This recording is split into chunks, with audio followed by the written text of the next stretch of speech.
So a lot of people do have immense problems digesting food and also start taking all kinds of really, to me, strange things over the counter to address this rather than address the actual problem and the root of it, the issue why.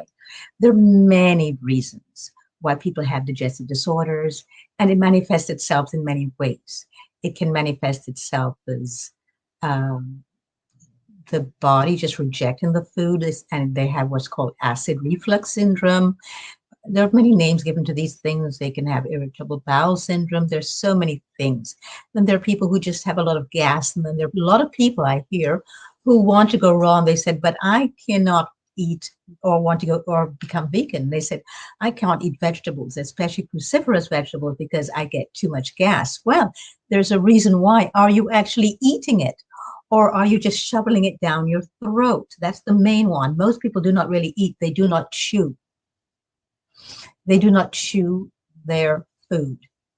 We need to chew minimum 30 times, according to macrobiotics, 50 times, so that the food becomes a soft ball. It stays into a ball, but most of it is soft because we need the fiber in the ball, but it needs to be very soft. That's why juicing works. That's why smoothies help so much, because it's pre-digested already for you. We need to eat in a very mindful manner. We cannot expect to have an actual calm and complete digestion if we are constantly irritated and irritable and just overly stimulated, whether it's by uh, watching TV or a film or a movie. And it's amazing how many people eat while they're watching movies. I don't understand it, or while they're watching the news. So if you're eating mindfully and quietly, the chances of having an eating disorder are very low. But if you're not chewing, then you'll still have it. So you want to rethink where you eat, when you eat, and how you eat. Are you chewing? Are you putting water or any other liquids in? A lot of people eat and have wine with their food, or they will drink water or something else with their food.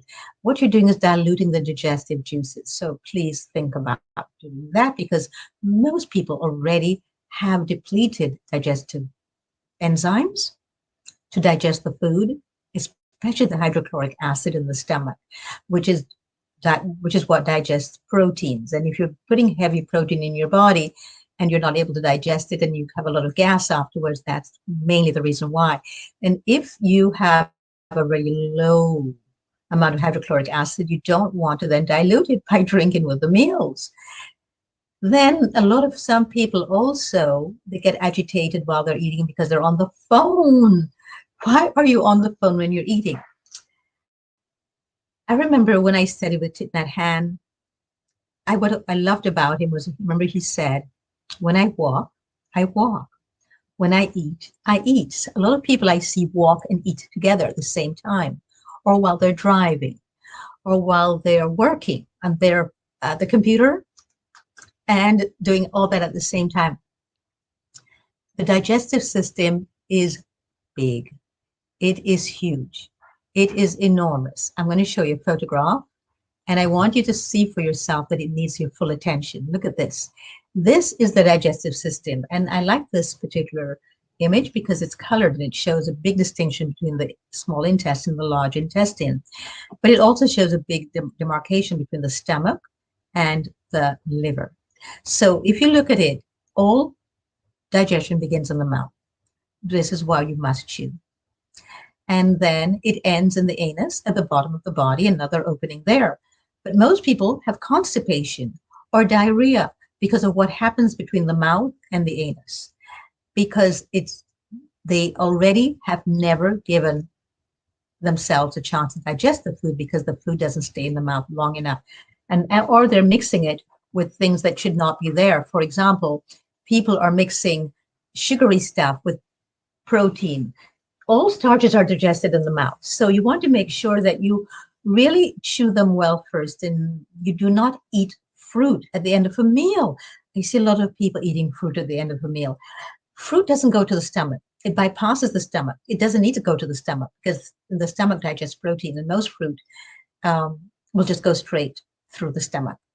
And if there's food there that has not been digested because you just ate it or you just ate it an hour ago and it still needs to be digested and the stomach is full, then obviously the fruit cannot bypass, so it stays there and it putrefies. No wonder you have gas and you've got bloating and all these problems. So please do not see fruit as a healthy dessert. We don't even need dessert. Why do you need dessert? The need for dessert is probably because the food you're eating is way too salty. That's why you're craving sweets at the end. You can eat the dessert for the meal. And in fact, fats should be eaten at the beginning of the meal and not after. So if you want to eat dessert before the meal, that would be much preferable. So these are just some of the things that I'm bringing to your attention today. Please join my Elegantly Raw opportunities to learn more. We'll be actually training you in a lot there. And I look forward to working with you all at some point or in the near future.